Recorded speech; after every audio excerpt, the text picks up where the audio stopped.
tous, bienvenue dans cette nouvelle vidéo de Autour des salles obscures, consacrée cette fois-ci au dernier chef-d'œuvre de Steven Spielberg, à savoir The Fabelman. Oui, chef-d'œuvre, j'ose dire qu'un Spielberg moyen de toute façon reste supérieur à 99% de ce qui sera en salle, c'est peut-être de l'idolâtrie, et je l'assume, mais bon, The Fabelman, c'est largement le haut du panier dans la production de Steven Spielberg.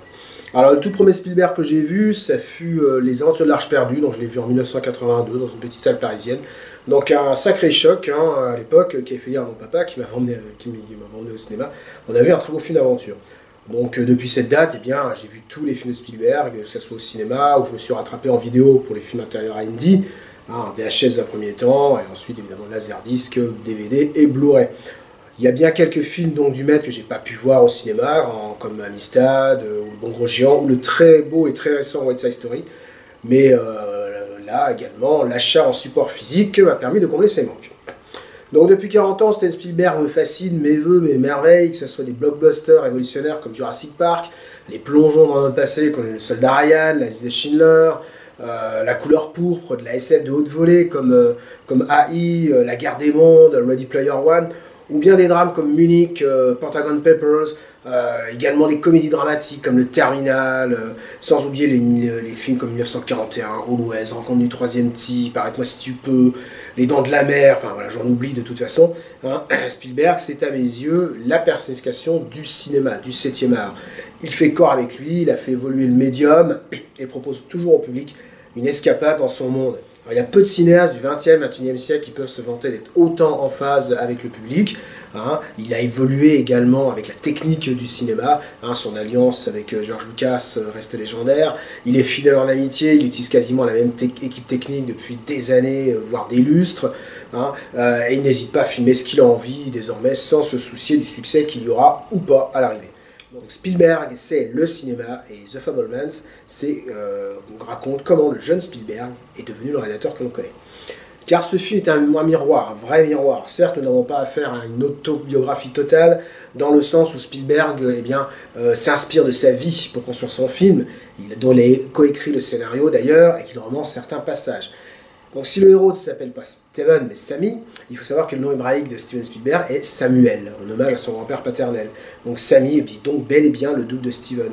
Comme lui, son père est un informaticien de génie, sa mère est pianiste, il a 3 petites sœurs, il a déménagé plusieurs fois en Arizona, en Californie, où il fait victime d'antisémitisme.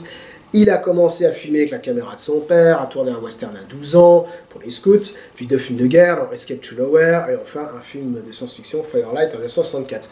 Ses parents ont divorcé en 1964, ce qui l'a profondément marqué, et à ses débuts, il a bel et bien rencontré John Ford. Bref, The Fabelman, c'est l'histoire de John Steven, et même sur d'autres aspects dont il a rarement parlé. Par exemple, sa mère était-elle amoureuse de son meilleur ami, Benny? A-t-il découvert l'identité de sa mère à travers des images filmées au hasard? A-t-il vraiment eu une brève aventure avec une jeune femme chrétienne, totalement habitée par la religion? Eh bien, à toutes ces questions, la réponse est oui. Sauf la dernière, le réalisateur laisse quand même planer un petit doute. Donc The Fabelman, je le redis, c'est l'histoire de Spielberg. La première chose qu'il filma fut un accident de train miniature. Le premier film qu'il vit fut sous le plus grand chapiteau du monde. Il raconte donc son enfance, son adolescence, mais il lui donne des allures de fiction en changeant quelques noms, quelques lieux, peut-être en enjolivant certaines situations. Il ne faut pas oublier qu'il raconte quelque chose qui s'est passé il y a plus de 60 ans. Ce qui est sûr, c'est qu'en confrontant sa propre histoire, eh bien, il signe un véritable film de cinéma. Sa mise en scène n'a jamais été aussi légère, aérienne, sans aucune esbrouffe, et le tout dernier plan, qui serait criminel de dévoiler ici, est absolument merveilleux. Parfois, on a même l'impression d'assister au making-of de ses œuvres de jeunesse, des moments où il dévoile des trucs de magicien, d'autres son rapport à la pellicule est palpable, on sait qu'il a eu du mal à passer au montage numérique, et qu'il adore tourner avec du film. D'autres, on voit qu'il entend maîtriser les films de A à Z, il se sert de ses 33 tours qu'il diffuse en même temps qu'il montre ses films à un public, soit le public de scout, soit le public de son lycée. Et donc tout métier de cinéaste est décortiqué, toute la passion jusque dans l'ultime conseil qu'il donne John Ford, qui est malicieusement incarné par David Lynch. C'est sans doute l'un des plus beaux clins d'œil de la filmographie de Spielberg, et qui va donc appliquer juste avant le mot fin.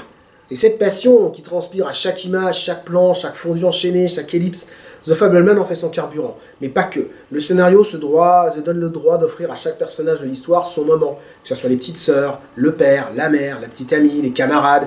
Et surtout ce moment totalement fou où l'oncle Boris, incarné par Joel Hirsch, qui était le père de Jeff Goldblum dans Une Independence Day, donc est phénoménal, vient donner une vraie leçon de vie et de détermination à un Samy en proie au doute. Spielberg n'a absolument plus rien à prouver, il a connu des triomphes mondiaux, collectionné les récompenses, même s'il n'a obtenu qu'une seule fois l'Oscar du meilleur film pour les Schindler. D'ailleurs, petite parenthèse, il est honteux de voir que Everything Everywhere All At Once, que j'ai vu, mais que j'ai franchement pas aimé, lui est volé l'Oscar. Bon, j'ai vu le film, hein, mais franchement, j'ai pas eu envie de le chroniquer parce que je serais devenu méchant. Et moi, je suis désolé, j'estime qu'il l'aura volé l'Oscar du meilleur film. Bon, à un moment, Hollywood devrait peut-être arrêter de donner des récompenses pour réparer telle ou telle injustice, ou pour coller à l'heure du temps, mais simplement récompenser les meilleurs films. Et assurément, The Fabelman est 1000 coudées au-dessus de Everything Everywhere All At Once. Fermons la parenthèse.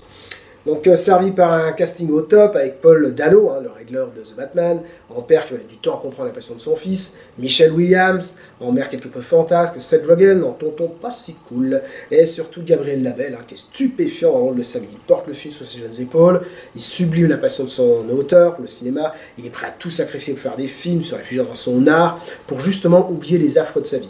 On sait que le divorce de ses parents a marqué Spielberg, il l'a souvent évoqué dans ses films, dans E.T. par exemple, Arrête-moi si tu peux, où là aussi le héros personnifié par DiCaprio découvrait un peu par hasard la mort de sa mère. Ici, le jeune Samy se sert de toutes ces épreuves comme d'une force. Mieux, il les retourne à son avantage, comme ce moment où il présente le film de la journée à la plage de son lycée, qu'il a tourné.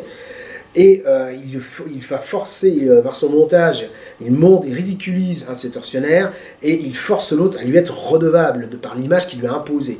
Donc toute la force du cinéma tient dans cette scène. Un film n'est pas la réalité, mais il va en donner l'illusion, voire imposer une certaine vérité. Donc déroulant l'enfance d'un génie qui découvre quelque peu contraint et forcé le 7e art avant d'en faire l'alpha et l'oméga de sa vie, The Fabelman n'en oublie jamais ses spectateurs. Je le redis, mais pour moi tout est parfait dans ce film. Ses cadrages, sa musique, ses dialogues, ses sautes de tension, ses moments de grâce, ses doutes, ses vérités. En s'attaquant à sa propre vie en l'offrant en public, Steven Spielberg démontre une fois encore qu'il est l'un des plus grands. Et il démontre surtout qu'à 76 ans, il n'a plus peur de se confronter frontalement à lui-même. Il se moque sans doute du box-office. Après tout, que lui importe désormais d'exposer encore une fois la barre des 100 millions. Dans une vidéo à venir, je parle de West Side Story, j'expliquerai que désormais, il filme ce qu'il a envie, et non plus que celui qu'il a envie de voir. Bien sûr, il espère sans doute secrètement, comme tout le monde, que les gens auront envie de le suivre. Mais étant son premier spectateur, rappelons qu'il n'organise jamais de projection test, il fait donc les films qu'il veut voir. Échec commercial aux USA, il est vrai que le film était sorti dans peu de salles au départ, et l'extension de salles n'a jamais été énorme. 24 millions supplémentaires dans le monde entier. Un score quand même proche des 900 000 entrées chez nous, ce qui est quand même pas trop mal. The Fabelman est un bijou créé par un orfèvre. L'homme sait qu'il ne lui reste peut-être plus beaucoup de temps, mais ce temps, on sait qu'il va l'employer à polir son art, à le partager avec nous, sans rechercher le succès à tout prix. Reste à savoir si nous voulons le suivre. Personnellement, pour moi, c'est un grand oui.